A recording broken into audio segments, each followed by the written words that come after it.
नमस्कार, आदाब।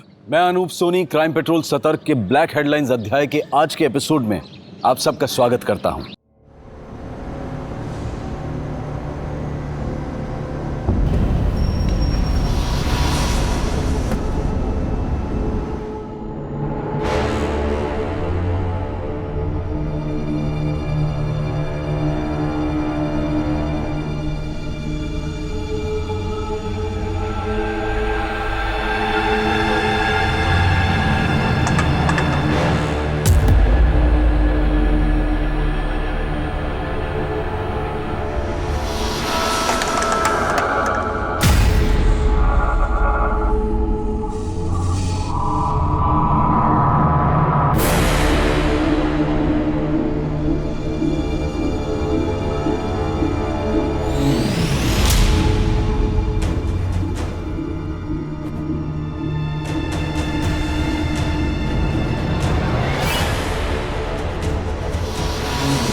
कमलेश जी, हमें तो लगा था इस बार आप एएसआई बन ही जाएंगे, लेकिन प्रमोशन मिल गया किसी और।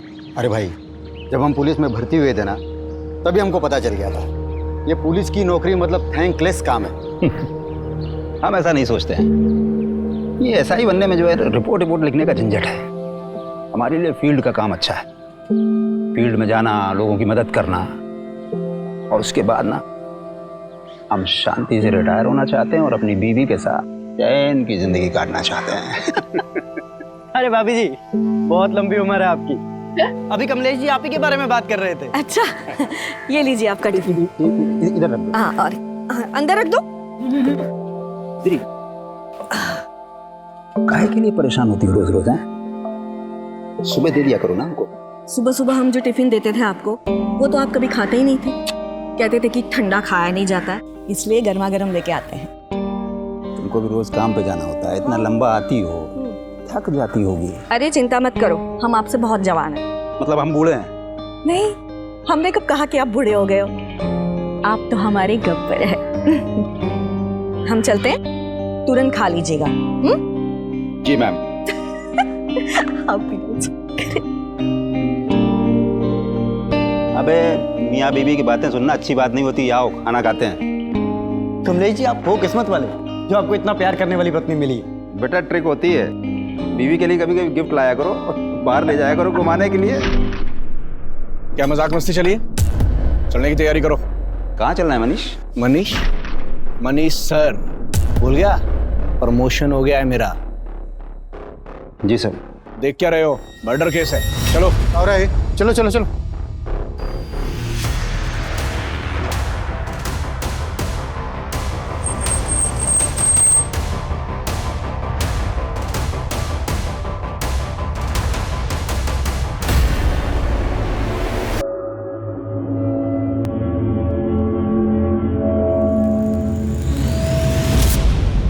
सर, लड़की पर पत्थर से वार करके मारा गया है। वो तो देख के पता ही चल रहा है। और तुम यहाँ क्या कर रहे हो? इधर उधर देखो, कुछ मिलता है तो जाओ।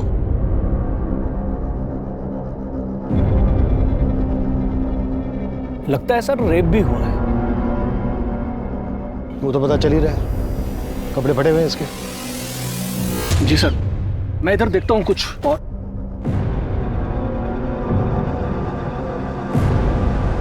जानवरों की तरह नोचा है लड़की, बहुत ही ब्रूटल मर्डर। लड़की गहरी रंजिश रही होगी लड़की के साथ। सर, आसपास कुछ भी काम का नहीं मिला है सर।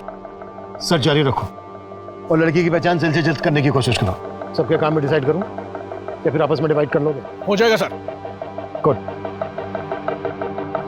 और ये अपनी पर्सनल खर्च ना साइड में रखो, क्राइम की संजीदगी को समझो। ओके? वो लाश मिले 12 घंटे हो चुके थे, लेकिन उसकी पहचान का कोई क्लू नहीं मिला था। ये केस ऐसे रहस्यों में दबा था जो पुलिस की नींद उड़ाने वाले थे।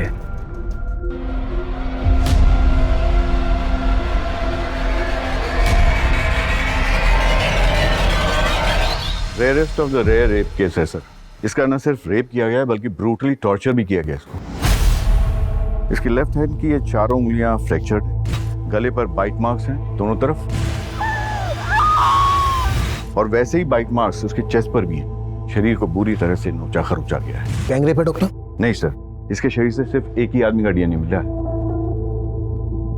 जिस तरह से इसको रेप करके मारा गया है, उससे तो यही लगता है कि किलर बहुत ही विकृत मानसिकता है।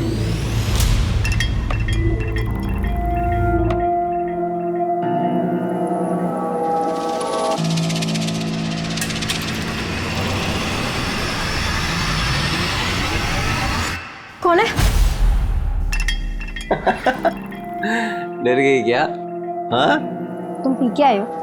अरे मैंने तो सोचा था तुम ड्यूटी पर हो गया, आज से नाइट शिफ्ट थी ना तुम्हारी। मेरे पीछे आयाशी करने से बाज नहीं आते तुम। तो तुम यही चेक करने के लिए आज रात ऑफिस ही नहीं गई? हाँ, मुझे तुम्हारी तरह जासूसी करने का कोई शौक नहीं है। अरे नाराज हो? बोला ना, पीने के बाद मुझे छुआ मत करो।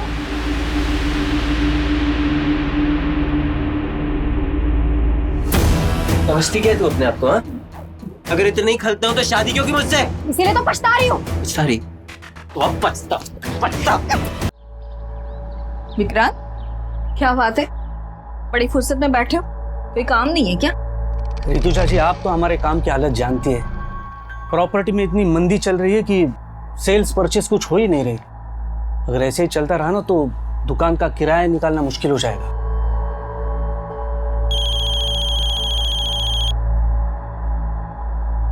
हेलो मैम, आप मेरी हेल्प करने के लिए जल्दी से आ जाइए। वो मुझे परेशान करने फिर से आ गया है। तुम रो मत, मैं आ रही हूँ।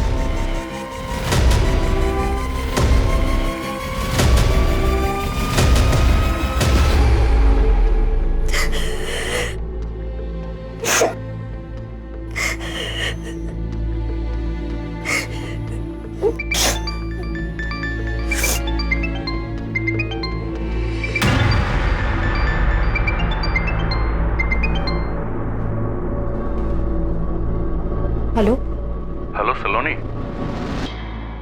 बोल क्यों नहीं रही हो? पैसों का इंतजाम नहीं हुआ क्या?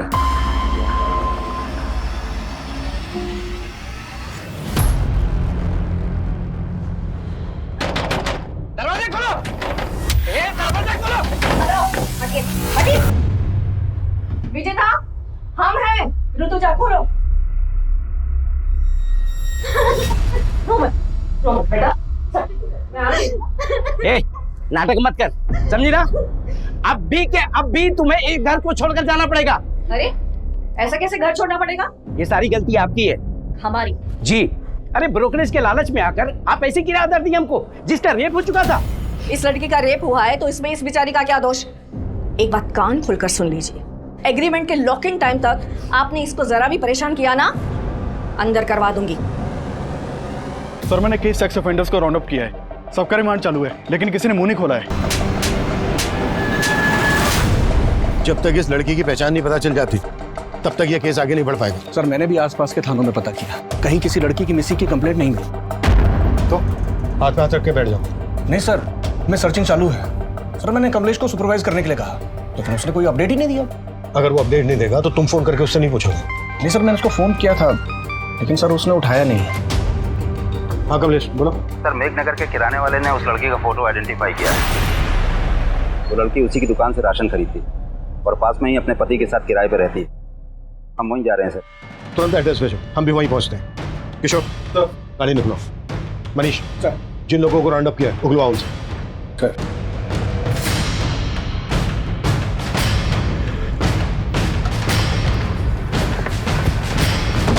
सर, सर लड़की का नाम आरती है, अपने पति के साथ किराए पर रहती थी यहीं पर। मकान मालिक बगल में ही रहते हैं, ये सर हरिचरण, आरती के मकान मालिक। ताला खोलो। सर चाबी नहीं है, चाबी मेरे दूसरे घर पे रखी है सर। मैंने लड़के को भेजा है, वो चाबी लेके आता ही होगा। इस लड़की आरती का हस्बैंड कहाँ है? सर अभी तो कुछ पता नहीं, कई दिनों से यहाँ ताला लगा हुआ था। सर साहब आए थे तो मैंने विनोद को फोन भी किया था, लेकिन उसका फोन तो बंद आ रहा है। विनोद, ये आरती के हस्बैंड का नाम है? हाँ जी सर। कब से रह रहे थे ये दोनों यहाँ किराए पर? ये तकरीबन 7 महीने हो गए। ये है हमारा सिटिंग एरिया और ये है हमारा घर। पसंद आया तुम्हें?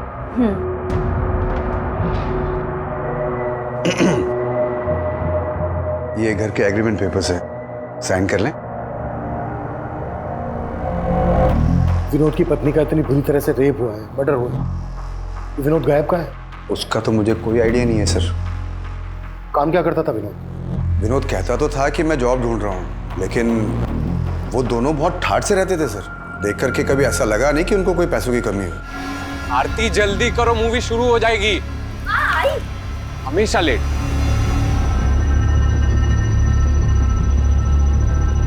हमेशा कैब से आना जाना, कोई ना कोई फूड डिलीवरी वाला हमेशा गेट पे खड़ा दिखता था। लेकिन सर चौथे पांचवें महीने फिर उन्होंने मेरा किराया नहीं दिया, तो मैंने साफ साफ बोल दिया मेरा मकान खाली कर दो भाई।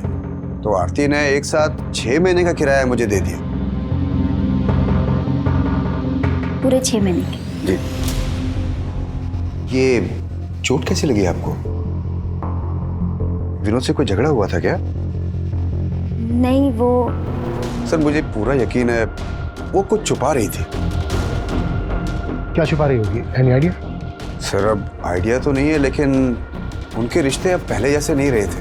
रोज घर से मारपीट की आवाजें आती रहती थी। मुझे पूरा यकीन है कि विनोद आरती पे हाथ उठाने लग गया था। ये कहाँ के रहने वाले थे दोनों? सर वो एग्रीमेंट जो है मेरे पास, उसमें पूरा डिटेल एड्रेस मिल जाएगा सर उनका। एग्रीमेंट से सारी डिटेल्स ले लो, एड्रेस दोनों के फोन नंबर। सर चाबी।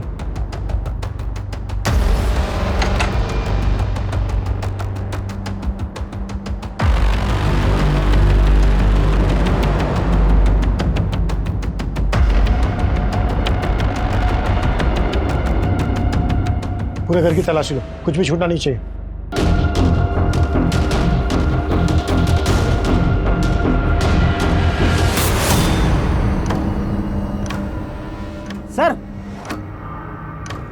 सर कहीं ऐसा तो नहीं कि आरती के पति ने उसका यहाँ पर मर्डर किया हो और फिर लाश जंगल में ले जाके डंप कर दी?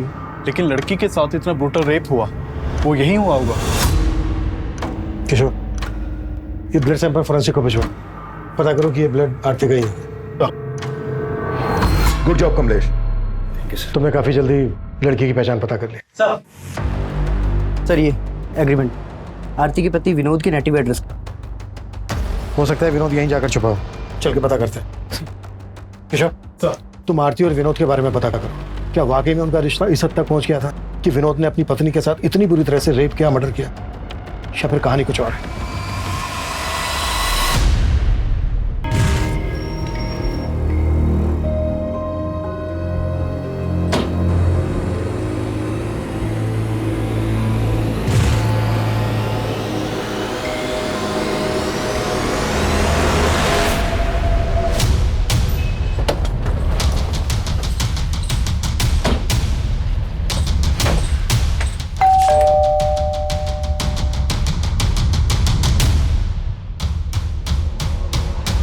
विनोद कहाँ है? हाँ विनोद, क्या लगता है तुम्हारा? वो मेरा बेटा है साहब, पर अब वो यहाँ नहीं रहता। लेकिन आप लोग यहाँ किस लिए आए? तुम तो ऐसे पूछ रहे हो जैसे तुम्हें कुछ मालूम नहीं है। मेघनगर में विनोद की पत्नी आरती की लाश मिली है हमें, बुरी तरह से रेप हुआ है, उसका मर्डर हुआ है, और विनोद गायब है। कहाँ छिपा है वो? साहब हमको इस बारे में कुछ नहीं मालूम, और हम तो वैसे भी 7 महीने से विनोद से नहीं मिले। असल में विनोद और आरती भाग कर शादी किए थे, और तुम इस शादी के खिलाफ थे। कहीं ऐसा तो नहीं है किसी बात का बदला लिया आरती से? नहीं साहब, मैं बता चुका हूँ आपको कि हम नहीं जानते कि आरती और विनोद कहाँ रहते थे। आरती के घर वाले कहाँ रहते हैं? क्या हमारी बेटी के साथ? किसने किया ये सब हमारी बेटी के साथ? उस विनोद के अलावा कौन होगा पापा? शक तो हमें भी विनोद पर ही है। आप लोगों को सच में नहीं मालूम था कि वो दोनों कहाँ रह रहे थे? क्या फिर आप लोग हमसे कुछ छुपा रहे हैं? हम आपसे क्या छुपाएंगे साहब? हम तो खुद पिछले 7 महीनों से बेटे का शक्ल देखने को तरस गए थे। उसने आरती को इतना बर्ग लाया था कि हमारी बेटी यहाँ से अपनी माँ के सारे गहने, रुपए, पैसे लेके उसके साथ भाग गई थी साहब। अब जब हमारी बेटी से उसका मन भर गया होगा तो उसने उसका ये हाल किया। हमें उस पर पहले से शक था साहब, वो सही आदमी नहीं था, लेकिन आरती नहीं मानी। वो हम सबको छोड़ के चली गई साहब। सर, आरती और विनोद, हम दोनों के घर वालों का भरोसा नहीं कर सकते हैं। ऑनर किलिंग का भी एंगल हो सकता है। जितनी बुरी तरह से आरती का रेप हुआ है, उससे लगता नहीं है कि आरती के घर वालों का हाथ होगा। हो सकता है विनोद के घर वाले इसमें इन्वॉल्व हो। फिर भी दोनों फैमिलीज की एक्टिविटीज पे नजर रखो और विनोद के घर वालों के फोन नंबर सर्विलेंस पे डाल दो। शायद विनोद अपने घर वालों से कांटेक्ट करने की कोशिश करें। Yes sir.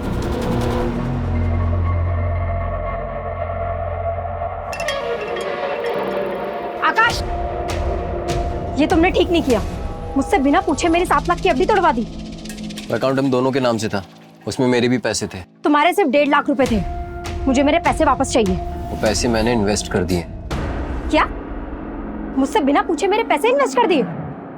तो तुम मुझसे सब कुछ पूछकर करती हो क्या? मुझे तुमसे बहस करने की जरूरत नहीं है। मुझे मेरे पैसे वापस चाहिए तुरंत।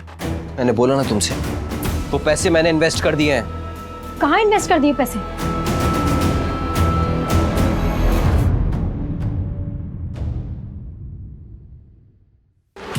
सुनो, तुम जल्दी से छुप जाओ। कहीं भी जल्दी करो, छुप जाओ।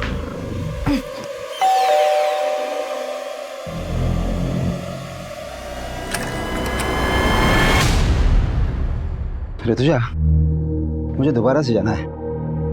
जल्दी से कुछ खाने को दे दो। अरे अभी तो आए और अभी जाने की बात कर रहे हो? अरे एक केस के सिलसिले में जाना है, मुश्किल केस है थोड़ा सा। अगर ध्यान नहीं दिया तो कोई बेगुनाह फंस सकता है।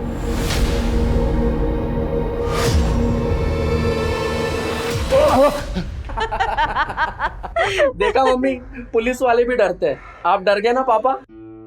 लेकिन अचानक हॉस्टल से तू यहाँ पर कैसे आ गया? अरे पूरे 3 महीने बाद आया है और ये मंडे फिर से चला जाएगा। हाँ वो सब तो ठीक है, लेकिन तेरी पढ़ाई ठीक चल रही है ना? पापा आप तो पढ़ाई की बात मत करो ना। हम आप ही का वेट कर रहे थे। बहुत जोरों की भूख लगी है, मम्मी खाना खिलाओ ना। चल चलो चलो, मुझे भी जाना है।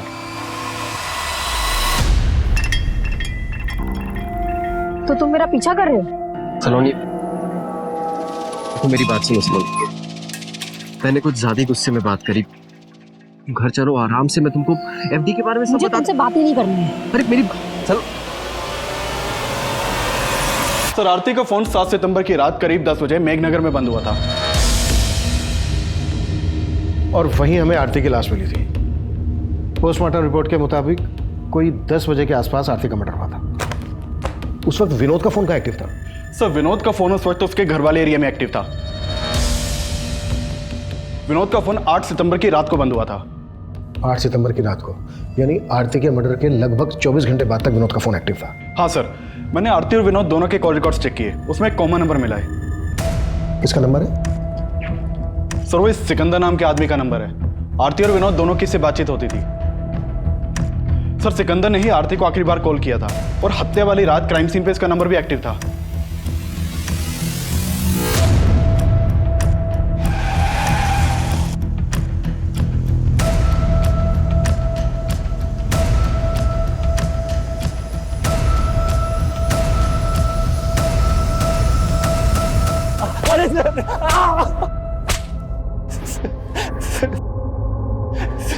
सर मैं सच कह रहा हूँ, मैंने आरती के साथ कुछ नहीं किया। जहां आरती का मर्डर हुआ वहां तेरा फोन एक्टिव था। अब ये बोल, विनोद भी तेरे साथ मिला हुआ है? क्या तूने विनोद को गायब किया? सर, मैं विनोद से मिला हुआ नहीं हूँ और मैं भला विनोद को क्यों गायब करूंगा? लेकिन सर, जब लास्ट टाइम मुझे विनोद मिला था तो वो आरती को लेकर बहुत परेशान था। विनोद, मैंने आरती को कल रात मेघनगर क्रॉसिंग पर ड्रॉप किया था। मैं खुद हैरान हूँ कि वो अब तक घर क्यों नहीं पहुंची। तो आरती है कहाँ? वो विनोद बहुत डरा हुआ था सर, उसके माथे पर चोट भी लगी थी। कैसे लगी थी चोट? ये तो उसने बताया नहीं, शायद कुछ छुपा रहा था। लेकिन सर, लगता है कि आरती को लेकर कोई झगड़ा हुआ होगा। ये कहानी सुना के भटका रहा है हमें। सर मैं सच बता रहा हूँ, मैंने कुछ नहीं किया। विनोद और आरती इतने फोन क्यों करते थे तुझे? सर, वो विनोद मेरे गैराज में जॉब करता था। माना, विनोद तेरे गैराज में जॉब करता था इसलिए तुझे फोन करता था, और उसकी पत्नी आरती क्यों फोन करती थी तुझे? सर, वो भी जॉब ढूंढ रही थी और विनोद ने ही मुझे उससे मिलवाया था। सर, ये मेरी वाइफ है आरती, ये भी जॉब करना चाहती है। आपके तो बहुत सारे कॉन्टेक्ट्स हैं ना, इसको भी कहीं पे जॉब पे लगवा दीजिए ना। वो आरती के लिए जॉब ढूंढ रहा था या फिर तेरी बुरी नजर थी उस पर? क्या किया तूने उसके साथ? सर मेरा विश्वास कीजिए, मैंने आरती के साथ कुछ नहीं किया। उस रात भी वो मुझे रास्ते पर मिल गई थी। वो घर जाने के लिए ऑटो ढूंढ रही थी, तो मैंने उसे मेघनगर क्रॉसिंग पर ड्रॉप किया था। आई एम सो सॉरी आरती, मैं थोड़ा जल्दी में हूँ, मुझे सीधे निकलना, वरना तुम्हें घर तक छोड़ दूँ। इट्स ओके सर, कोई बात नहीं। बाय।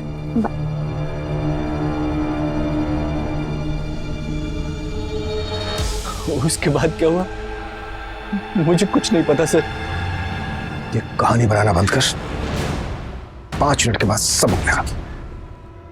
साले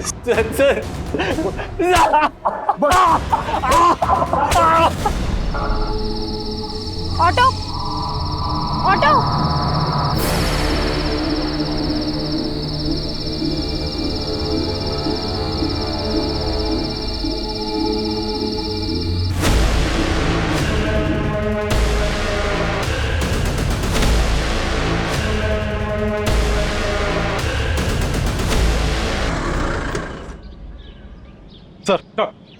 सर सिकंदर को बहुत तोड़ा, लेकिन वो कुछ उगला नहीं। डीएनए लो, और आरती की बॉडी से जो मेरे रेपिस्ट का डीएनए मिला, मैच करो। सर विनोद पर क्या लीड है? सर उसके फादर का फोन सर्विलेंस पे, लेकिन कुछ भी सस्पिशियस नहीं मिला। हो सकता है विनोद कहाँ गायब है ये सिकंदर जानता हो। एक काम करो, सिकंदर को जाने दो और नजर रखो उस पर। सर मनीष सर, सिकंदर बोल रहा था कि जब विनोद उसके पास आरती को पूछने आया था तो विनोद के सर पे चोट लगी। आरती के घर से जो हमें ब्लड मिला है चेक किया, आरती का ही है। सर वो कमलेश देख, सर मैं देख। बेटर।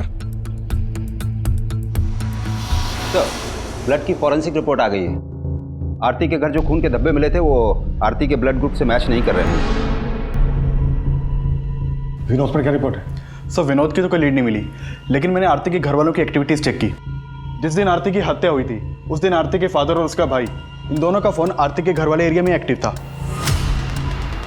यानी कि उस दिन मेघनगर आए थे और इन्होंने हमसे झूठ बोला कि इनको मालूम नहीं था आरती और विनोद कहाँ रहते। एक टीम भेजो दोनों को उठाने के लिए। सर कंट्रोल रूम से फोन आया था, जैविकपुरा में एक और लड़की की लाश मिली है।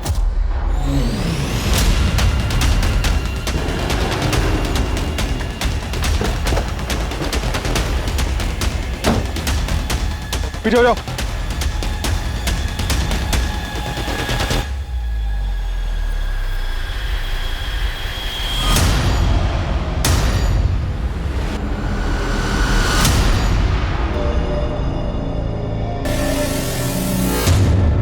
अरे सर इस लड़की की तो मिसिंग कंप्लेंट है। आकाश इसके पति ने इसकी कंप्लेंट लिखवाई थी और इसका नाम सलोनी है। ये देखिए कि शायद सलोनी की हत्या आरती की हत्या की मोडस ऑपरेंडी इस्तेमाल करके की गई है। आरती की तरह सलोनी के साथ भी दुष्कर्म। सलोनी का पति आकाश भी शक के घेरे में था और पुलिस सलोनी और आकाश से जुड़ी हर जानकारी जुटा रही थी। वहीं आरती के केस में आरती के पिता और भाई की भूमिका भी संदिग्ध नजर आ रही थी। तुम दोनों ने बोला था कि तुम दोनों को पता नहीं था कि विनोद और आरती कहाँ रहते थे। 7 सितंबर को तुम दोनों मेघनगर में थे जहां आरती रहती थी।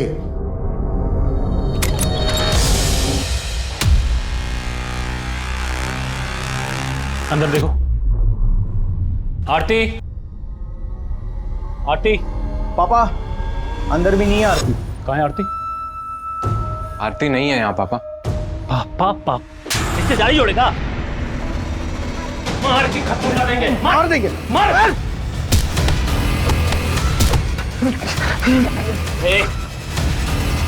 कहाँ है हमारी बेटी? मुझे नहीं मालूम है। ये नहीं मानेगा ये। फोन कहाँ है इसका? आरती का नंबर होगा। आरती तू कहाँ है बेटा? पापा। आरती, आरती बता। साले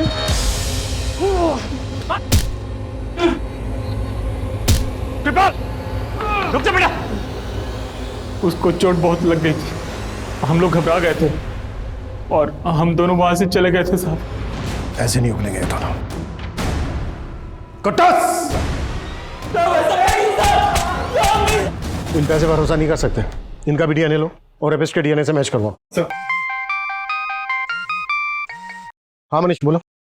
सर ये सलोनी और आकाश की आपस में बनती नहीं थी।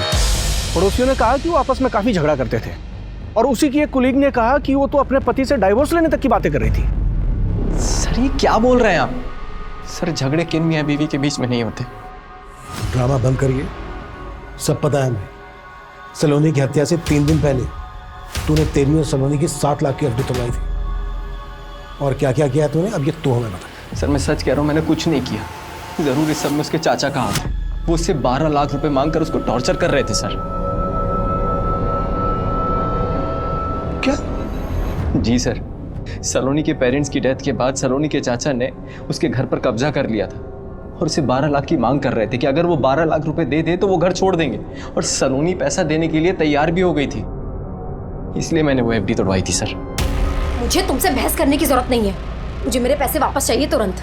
मैंने बोला ना तुमसे, वो पैसे मैंने इन्वेस्ट कर दिए हैं। देखो आकाश, प्लीज मुझे मेरे पैसे वापस कर दो। मुझे चाचा को 12 लाख रुपए का इंतजाम करके देना है। वो तुम्हारा अपना घर है, अपने घर के लिए तुम 12 लाख क्यों दोगी? वो पैसे तो मैंने बचा लिए, लेकिन बाद में मैंने चेक किया तो घर से सलोनी के गहने गायब थे। घर से सलोनी के गहने गायब, और ये बात तू हमें अब बता रहा है? सर मैंने कल रात में ही चेक किया था। अरे ऋतुजा जी, आइए आइए। दरअसल हम आप ही के बारे में इनसे बात कर रहे थे। अच्छा, हाय विष्णु। नमस्ते, बैठिए। Nice to meet you. वैसे विक्रांत भाई आपके बारे में बड़ी तारीफ कर रहे थे। अच्छा, दरअसल वो अपना दफ्तरगंज वाला एरिया है ना, वहाँ की जमीन इन्हें पसंद है, खरीदना चाहते हैं। बस इनकी एक छोटी सी डिमांड है। डिमांड? जी, और वो डिमांड सिर्फ आप ही पूरी कर सकती हैं। लेकिन आपकी डिमांड क्या है?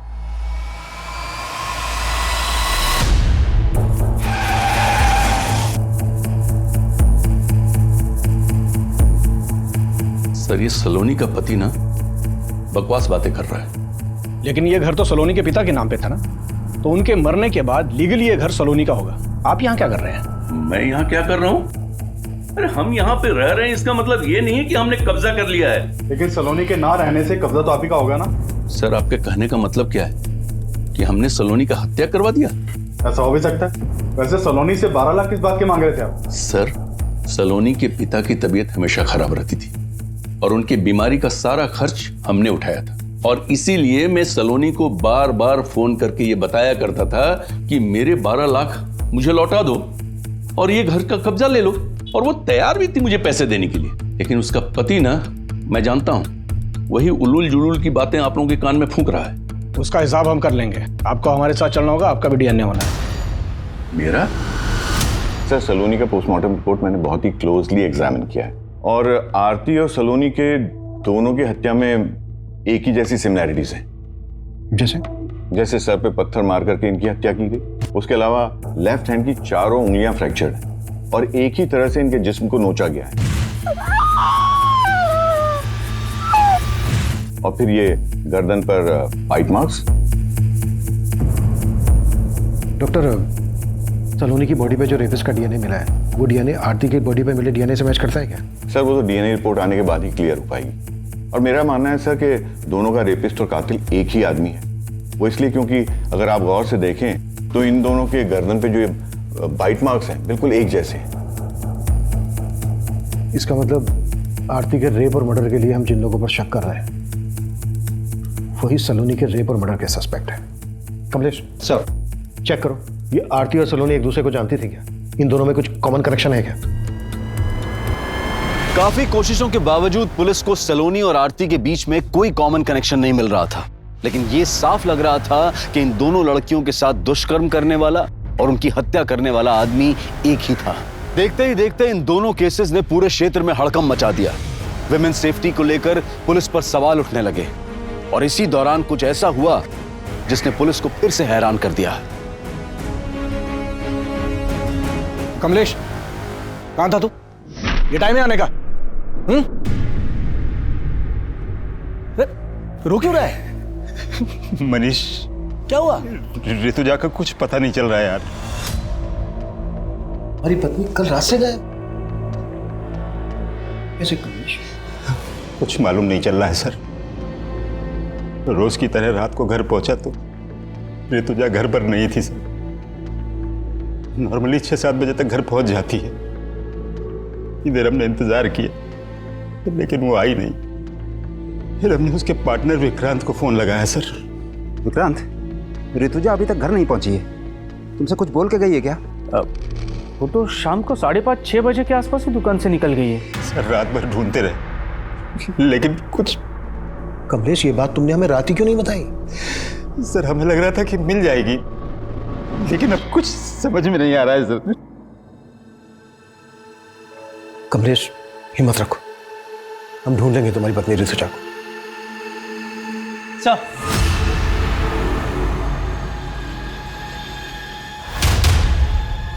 हामिद बोलो।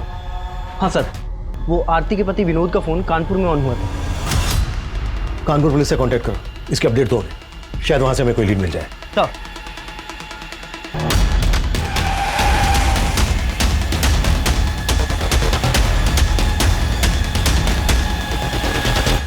ऋतुजा जी को लेकर मैं खुद परेशान हूं सर।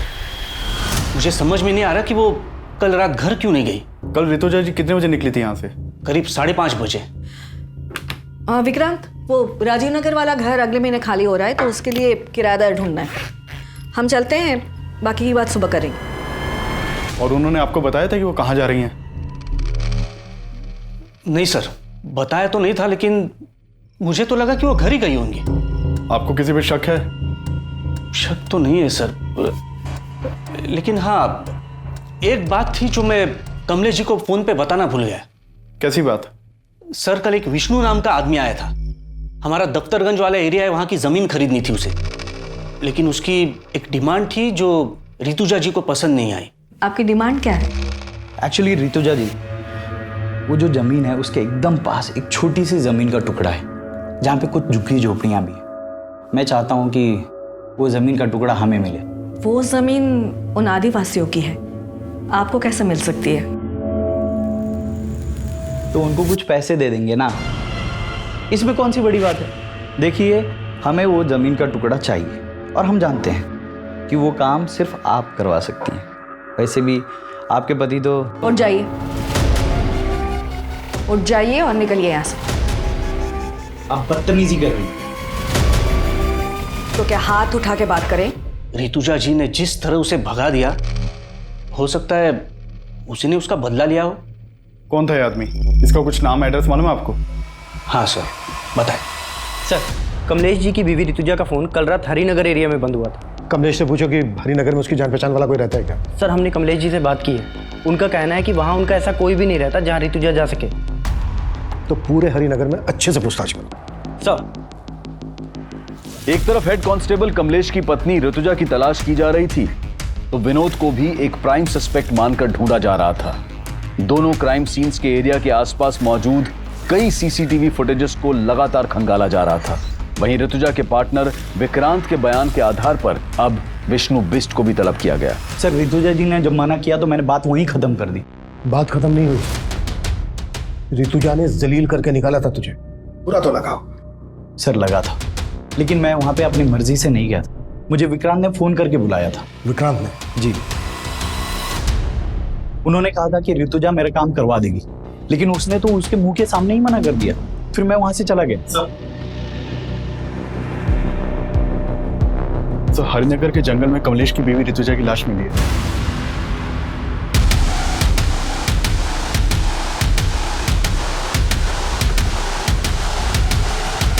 पीछे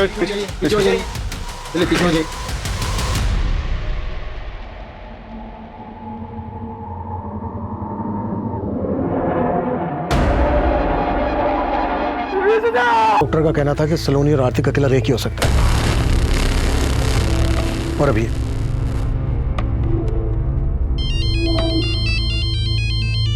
सर, हेलो, ठीक है सर, विनोद कानपुर में पकड़ा गया है।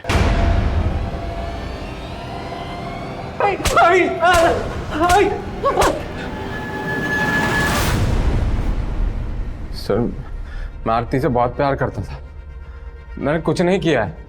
फिर भागा क्यों था? सर, मैं डर गया था। उस दिन जब आरती के घर वाले आए तो उन्होंने मुझे बहुत मारा। तब तो हम वहाँ से चले गए थे, लेकिन उस रात आरती घर पर नहीं आई। और फिर आरती की हत्या की खबर पढ़ के मैं बहुत डर गया था सर। डर गया था?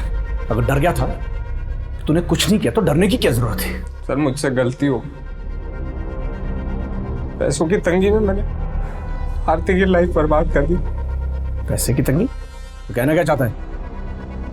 सर मैं चाहता था कि आरती की जॉब लग जाए, लेकिन सिक्का ने मुझसे कहा कि अगर मैं आरती को उसके साथ। वो तुम्हें समझ में आ रहा है? तुम क्या बोल रहे हो? आरती समझने की कोशिश करो, 3 महीने से किराया नहीं दिया है, कुछ नहीं बचा है हमारे पास। और आरती अगर तुम नहीं मानी ना तो मकान मालिक हमें घर से बाहर निकाल देगा। तुम ये कहना चाहते हो कि मैं चंद पैसों? आरती चंद पैसे नहीं है, जरूरत है हमारी अभी। तो क्या करें, घर चले जाएं? एक्सेप्ट करेंगे वो? मार डालेंगे आरती हमें। आरती जब तक मुझे कुछ अच्छा काम नहीं मिलता तब तक कर लेते हैं ना।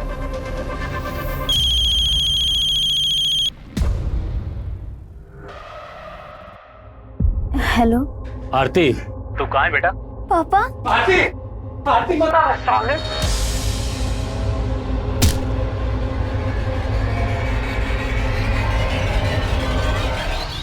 तो जब मुझे पता चला कि आरती के साथ इतना सब कुछ हुआ है तो मेरा शक सीधा सिकंदर पर ही गया। लेकिन अगर मैं आपको उसके बारे में बताता, मुझे ये भी बताना पड़ता कि आरती को वहां पर क्यों भेजता था। अपनी बीवी से धंधा करवाता है और बोलता है भरोसा करो। तोड़ साले को। सर मैं मानता हूँ कि मैं आरती के साथ रिश्ता रख के विनोद को पैसे देता था, लेकिन सर उस रात मैंने आरती को मेघनगर क्रॉसिंग पे ड्रॉप कर दिया था।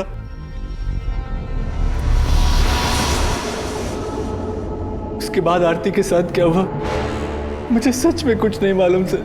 आरती के अलावा और किन किन लड़कियों के साथ रिश्ता है तुम्हारा? बहुत सी लड़कियों के साथ, लेकिन सर मैंने किसी को मारा नहीं, सच। ये सलोनी है, इसके साथ भी तुम्हारा रिश्ता था? नहीं सर, मैं इसे नहीं जानता। कमलेश, तुम्हें विक्रांत पर शक नहीं है? नहीं सर, ऋतुजा ने कभी विक्रांत के बारे में ऐसा कुछ बताया नहीं। विष्णु ने हमें बताया कि उसने विक्रांत के कहने पर ही दफ्तरगंज की ट्रैवल एरिया वाली जमीन खाली करवा के खरीदने की डिमांड रखी थी। हो सकता है ऋतुजा का मना करना विक्रांत को बुरा लगा हो और विक्रांत ने ही ऋतुजा का रेप और मर्डर किया हो, बाकी दोनों मर्डर्स का एमओ इस्तेमाल कर। हमारी तो कुछ समझ में नहीं आ रहा है सर।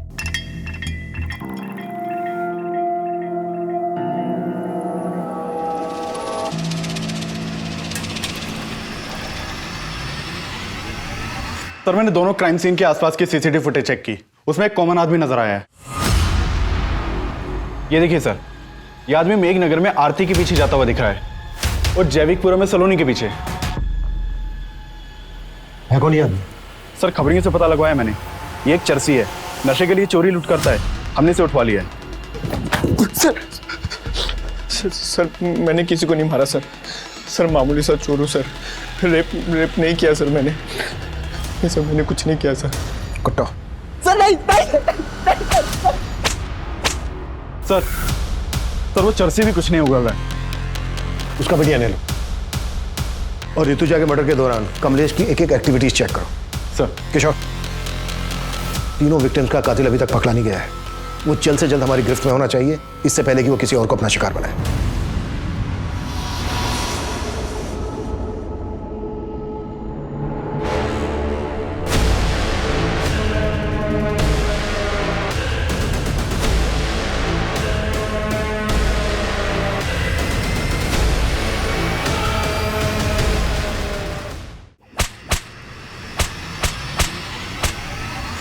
सर वो दोनों लड़के को सर मैंने ही मारा है सर। लेकिन तीसरा मर्डर मैंने नहीं किया सर। सर नशा करने के बाद मुझे पता नहीं चलता है सर मैं क्या कर रहा हूँ क्या नहीं कर रहा। कुत्ता साले। नहीं सर,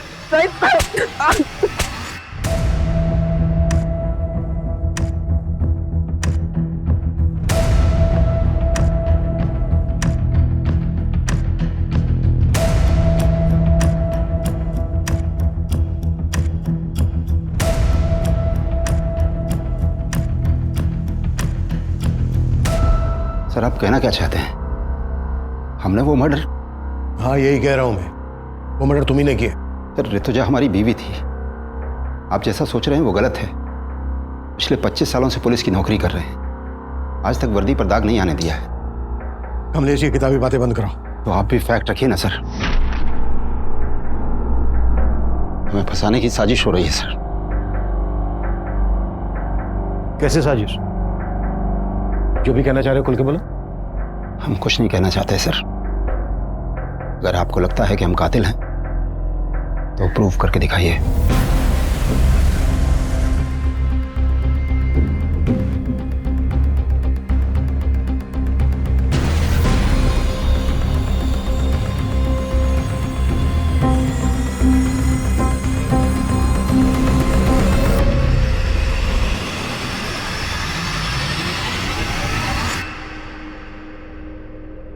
हेलो डॉक्टर, ऋतुजा की पोस्टमार्टम रिपोर्ट का क्या स्टेटस है? Are you sure doctor?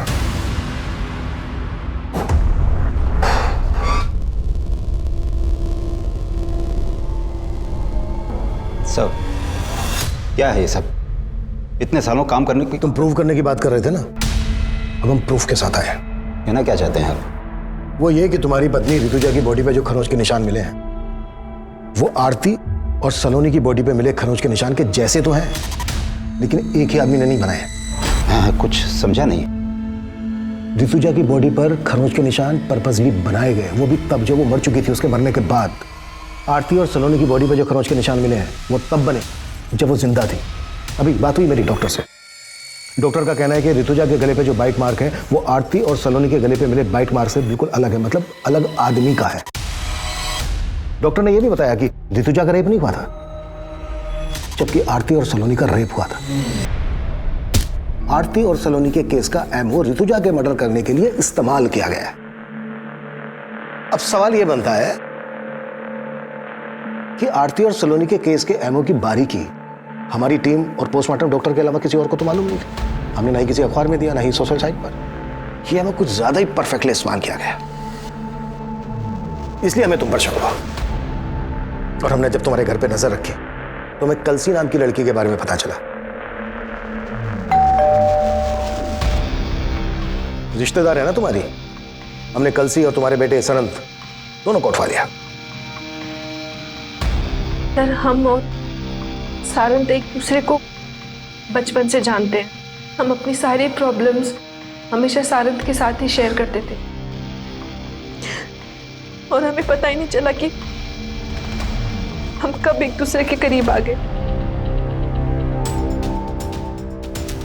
तुम दोनों तो कजन हो ना, फिर भी। सर, हमसे एक बार भूल हो गई थी। हमने सोचा दोबारा ऐसा नहीं करेंगे, लेकिन ऐसा नहीं हो पाया सर। मैं उस वीकेंड पे हॉस्टल से सीधा घर पे आया था और मम्मी पापा के एब्सेंस में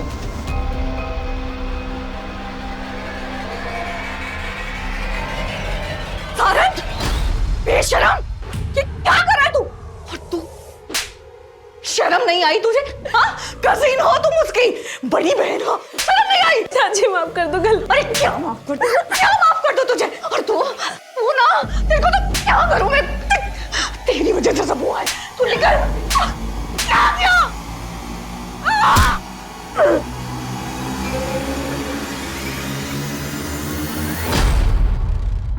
हम डर गए थे सर, और पापा को बताने के अलावा हमारे पास और कोई चारा नहीं था। हमने पापा को कॉल किया सर। हेलो पापा। क्या हुआ मम्मी को? पापा, मम्मी। ऋतुजा, क्या हुआ है? सच सच बताओ क्या हुआ है? दोनों लोग तुम सच सच बताओ क्या हुआ है? क्या हुआ है? मुझे माफ कर दो पापा। सर, हम अपने बेटे को बचाना नहीं चाहते थे, लेकिन उसको गिड़गिड़ाते देख हमारा मन पसीज गया। सोचा कि ऋतुजा को तो खो ही चुका हूं और अब बेटे। हम मानते हैं कि हम अपने फर्ज से डगमगा गए थे सर, पर हम बेबस थे साहब। आरती और सलोनी वो बेबस पीड़िताएं थीं जिनके अपनों ने कभी उनका साथ नहीं दिया। लेकिन कमलेश जिस बेबसी से लड़ रहा था, उस बेबसी में शायद कोई भी अपने फर्ज से डगमगा सकता था। लेकिन ऐसी स्थिति में जब सही और गलत का तराजू हमें ऐसे असमंजस में डाल रहा हो, तो हमारे फैसले का पलड़ा सच और सही की तरफ झुकना चाहिए, क्योंकि झूठ और गलत को जितना भी छिपाने की कोशिश की जाए वो एक ना एक दिन सामने आ ही जाएगा। अब मैं अनूप सोनी आपसे विदा लेता हूं, फिर मुलाकात होगी क्राइम पेट्रोल सतर्क के ब्लैक हेडलाइंस अध्याय में एक और नए केस के साथ। और याद रखें, क्राइम और आपके बीच में सिर्फ इतना फर्क है कि आप कितने सतर्क हैं। सतर्क रहें, सुरक्षित रहें। जय हिंद।